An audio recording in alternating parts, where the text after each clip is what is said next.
तो विद्यार्थियों, हमारा जो प्रकरण चल रहा था वो था पत्र लेखन।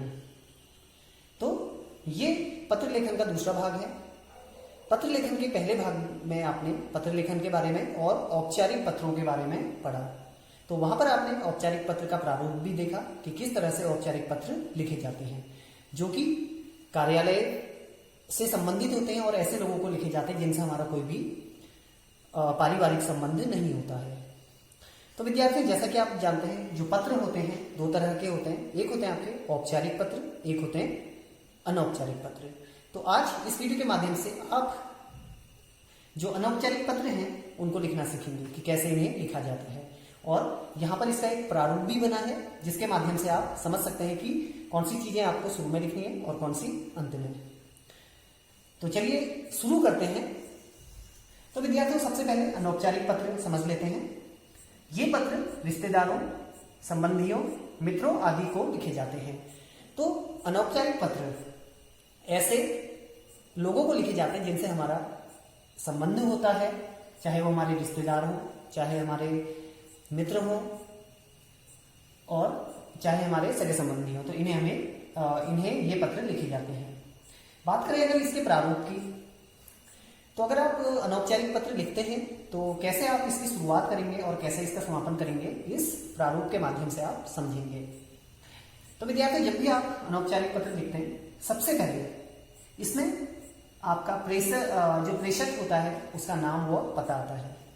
अगर आप केवल पता भी लिखते हैं तो वो भी सही है, नाम लिखना जरूरी नहीं है। तो सबसे पहले नाम व पता, यानी कि प्रेषक क्या होता है? पत्र लिखने वाला, पत्र लिखने या पत्र भेजने वाला। ये चीज ध्यान रखिएगा। तो जो पत्र लिख रहा है, जैसे अगर आप पत्र लिखते हैं तो आप अपना पता शुरू में लिखेंगे। उसके बाद अगली पंक्ति में आता है दिनांक। तो यहां पर क्या लिखा जाएगा? दिनांक। तो जो भी दिनांक है वो आ जाएगा यहां पर। उसके बाद आता है संबोधन। तो विद्यार्थी, जब भी आप अनौपचारिक पत्र लिखते हैं तो वहां पर संबोधन आप कई तरह के होते हैं। जैसे मान लीजिए अगर आपसे छोटे हैं या आपके कोई छोटे भाई बहन हैं तो उन्हें आप क्या लिखेंगे? प्रिय आप लिख सकते हैं। प्रिय या प्यारे आप लिख सकते हैं।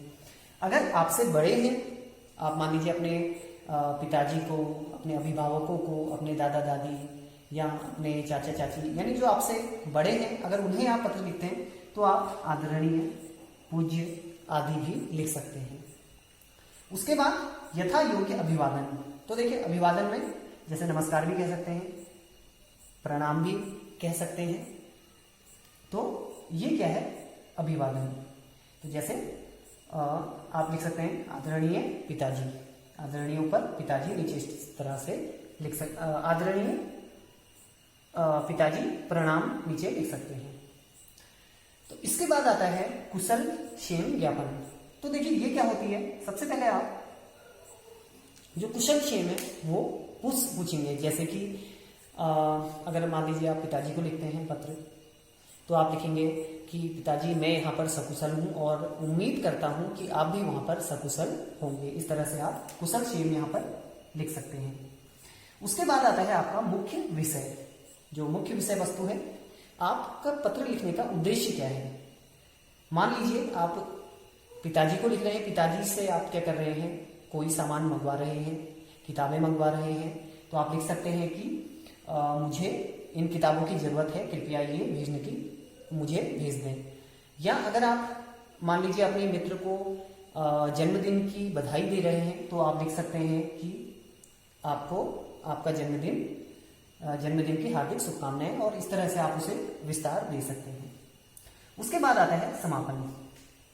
तो समापन क्या होता है? जब आप पत्र समाप्त करते हैं तो समापन में वही चीजें आती हैं कि अंत में मैं आपके उज्जवल भविष्य की कामना करता हूं। इस तरह से आप कई तरह के यहाँ पर समापन वाक्य लिख सकते हैं। मैं आपके मंगल कामना की आशा करता हूं। इस तरह से आप कई तरह की चीजें यहाँ पर लिख सकते हैं। उसके बाद आता है संबंध का उल्लेख। तो देखिए, जैसे अगर आप पिताजी को लिख रहे हैं तो यहाँ पर क्या लिखेंगे? आपका पुत्र। अगर आप भाई को लिख रहे हैं तो आपका भाई लिख सकते हैं। अगर आप मित्र को लिख रहे हैं तो आपका मित्र, इस तरह से आप लिख सकते हैं। और अंत में क्या आ जाएगा, प्रेषक यानी भेजने वाले का नाम। तो जो भी है, अगर आप पत्र लिख रहे हैं तो आप अपना नाम यहाँ पर लिखेंगे। तो विद्यार्थियों, इस तरह इस प्रारूप के माध्यम से आप अनौपचारिक पत्र लिख सकते हैं। उम्मीद है आप लोगों को ये समझ में आ गया होगा। तो विद्यार्थियों, यहाँ पर आप लोगों के सामने एक पत्र है, अनौपचारिक पत्र। इसका विषय क्या है, देखिए। इस उदाहरण के माध्यम से आप समझ जाएंगे कि कैसे ये अनौपचारिक पत्र लिखा जाता है। तो विद्यार्थियों, इसका जो विषय है, अपने मित्र को वार्षिक परीक्षा में, जो आपकी ईयरली एग्जामिनेशन होते हैं, प्रथम स्थान पर उत्तीर्ण होने के उपलक्ष्य में बधाई पत्र लिखिए। तो देखिए, परीक्षाओं में आपसे पूछा जाता है, 5 अंक के आपके आते हैं, एक पत्र लिखने के लिए आता है आपसे। औपचारिक भी हो सकता है, अनौपचारिक भी हो सकता है। तो मान लीजिए आपसे पूछा जाता है अनौपचारिक पत्र, और इस तरह से कोई आपको विषय दिया जाता है। तो यहाँ पर देखिए, आपका मित्र है, मान लीजिए उसने परीक्षा में प्रथम स्थान यानी कि फर्स्ट डिवीजन में वो पास हुआ, तो आपको उसे क्या लिखना है, बधाई पत्र लिखना है कि वो पास हुआ। तो आप उसे क्या लिख रहे हैं, बधाई पत्र। तो कैसे लिखेंगे, प्रारूप जैसा आपको बताया गया था। सबसे पहले क्या आता है, प्रेषक का पता। प्रेषक यानी कि आप, क्योंकि आप पत्र लिख रहे हैं तो आप अब सबसे पहले अपना पता लिखेंगे। तो मैंने यहाँ पर कुछ इस तरह से अपना पता लिख दिया है, साकेत कॉलोनी, वार्ड नंबर जो भी है, भीमताल, जिला नैनीताल। सबसे पहले क्या आ गया, प्रेषक का पता।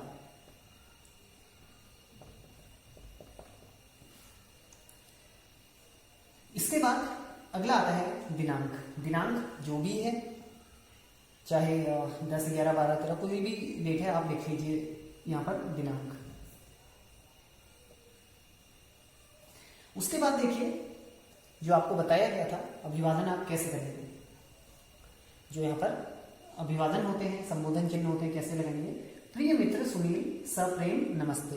तो देखिए, आपका मित्र है तो आपने सप्रेम नमस्ते कह दिया। अब शुरू में आप कुशल क्षेम पूछेंगे, यानी कि ये आप पत्र में प्रयोग कर सकते हैं।